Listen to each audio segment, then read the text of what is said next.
Hey guys, Mike here at Russ Darrow Mitsubishi. Just wanted to check in with you guys. Summer's here finally, and just wanted to give you guys a few car care tips.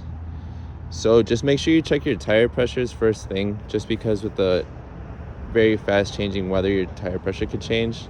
And you could be wearing your tires unevenly, which would then cause you to have to get new tires. When it comes to washing your vehicle, I would definitely recommend a touchless car wash, just so that way you don't have any leftover dirt from the previous person that was in there getting all that dirt into your paint and scratching your paint, maybe even damaging it.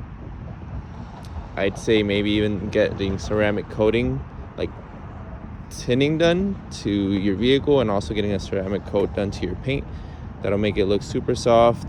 The tint would benefit you with the fact that it keeps a lot of the heat out and keeps a lot of the cool in, so that way when you get into your vehicle, it's not burning hot in there. You don't burn your hands on the shifter or anything like that. And also, if you need your fluids checked, which I recommend doing, or need any type of information, we do have a service center here that will be happy with helping you out with any questions that you need at all.